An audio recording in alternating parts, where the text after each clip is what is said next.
Hello everyone, welcome back to yummy recipes.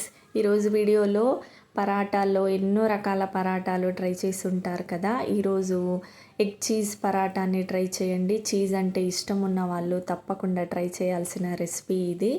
ఇంట్లో అందరికీ కూడా నచ్చుతుంది. పిల్లలకైతే ఇక చెప్పనక్కర్లేదండి, చాలా ఇష్టంగా తినేస్తారు.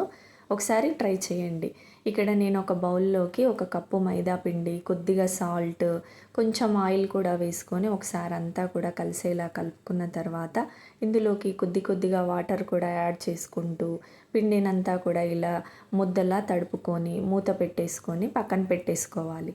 ఇప్పుడు వేరొక బౌల్లోకి ఒక 2 ఎగ్స్ ఇలా కొట్టి వేసుకొని ఇందులోకి కొంచెం సాల్ట్, అదేవిధంగా కొద్దిగా కారం కూడా వేసుకొని అంతా కలిసే విధంగా కలుపుకోవాలి.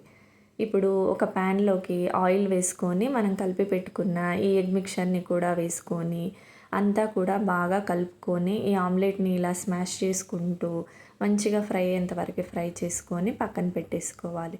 ఇప్పుడు తడిపి పెట్టుకున్న పిండి ముద్దని పొడి పిండి జల్లుకుంటూ చపాతీలా చేసుకోవాలి.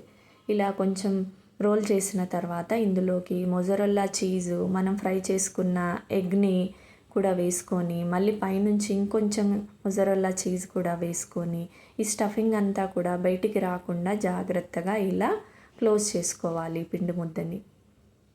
ఇలా అంతా కూడా ఈ స్టఫింగ్ ఈ పిండి ముద్దలో పెట్టేసుకొని పొడిపిండి జల్లుకుంటూ నెమ్మదిగా చపాతీ కర్రతో ఇలా చపాతీలా కాస్త రోల్ చేసుకొని ఇప్పుడు స్టవ్ ఆన్ చేసుకొని బటర్ కానీ ఆయిల్ కానీ ప్యాన్లో వేసుకొని మనం ప్రిపేర్ చేసుకున్న ఈ ఎగ్ చీజ్ పరాటాని కూడా వేసుకోవాలి.